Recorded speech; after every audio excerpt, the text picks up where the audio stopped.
But let's, of course, start with this big story that we are tracking on WION that's come in from the United States of America. The American President-elect Donald Trump appears to be operating in overdrive as he prepares for his January inauguration.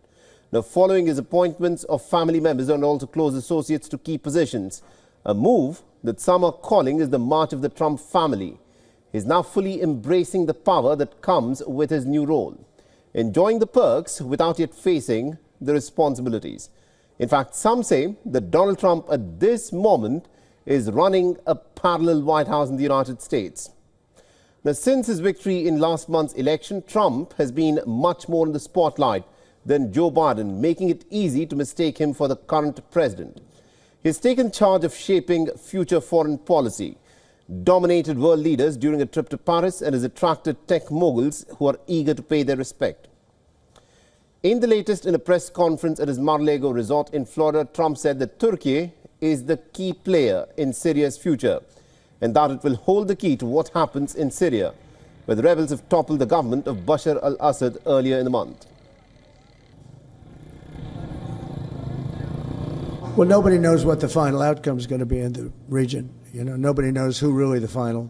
I believe it's Turkey, and I think Turkey is very smart. He's a very smart guy, and he's very tough. But Turkey did an unfriendly takeover without a lot of lives being lost. I can say that Assad was a butcher. What he did to children. Now, President-elect Donald Trump has said that he had a very good talk with the Israeli Prime Minister Netanyahu regarding the ongoing war in the Gaza Strip.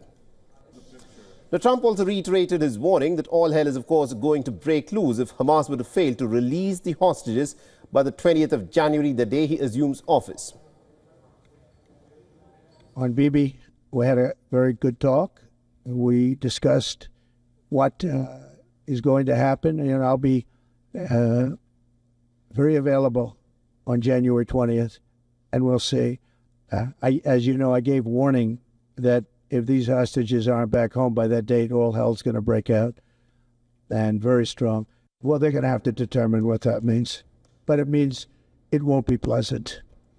It's not going to be pleasant, yeah. Now, the president-elect is also set to set the ball rolling to address the Russia-Ukraine war. Trump has stated that he'll speak with the Russian President Vladimir Putin and also the Ukrainian President Volodymyr Zelensky about efforts to bring the conflict to an end. However, he's not given a direct answer when he was asked if he believed that Ukraine should cede territory to Russia as part of a negotiated settlement. What should Zelensky, if anything, be prepared to give up to ask? We're prepared to make a deal. That's all. Got to be a deal. No, got to be a deal. Too many people being killed. That is a war that's hard. Too many people. Got to make a deal. And Putin has to make a deal. What deal would you take away? Yeah. Just to make a deal. And Putin would have never gotten in if I was president.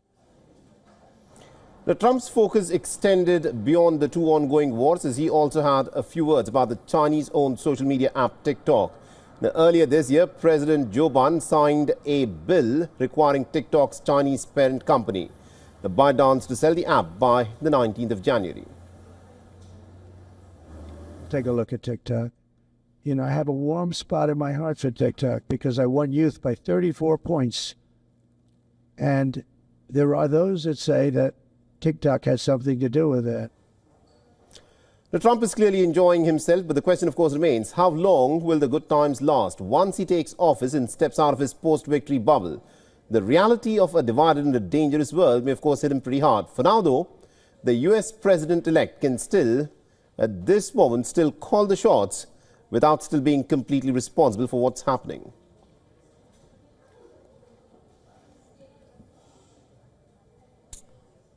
And to give us more details in terms of what is happening in the United States of America at the moment, we're joined by our correspondent Susan Tehrani, who's joining us live from New York.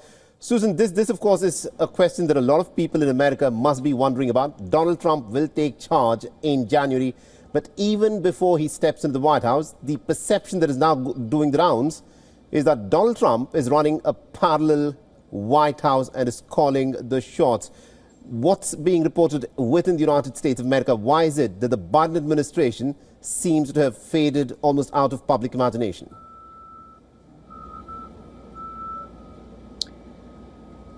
Yeah, in lieu of a leader, Donald Trump is really taking the reins. Of course, he can't really make policy, but considering the fact that the vice president or the president is literally nowhere to be found on any major issues, these drone sightings is an example. And also the fact that you really don't see foreign leaders coming to meet with the current president.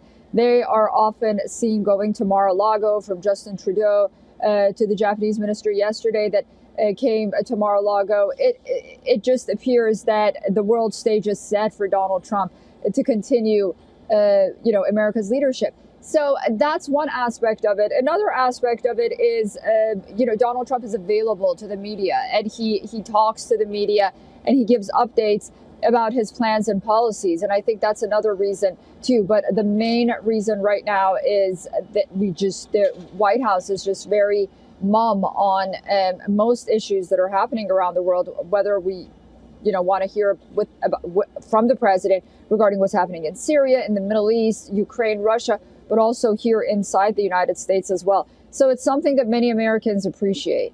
Indeed. Thank you very much indeed, Susan Tehrani, for joining us and getting us all those details there. For all the latest news, download the WION app and subscribe to our YouTube channel.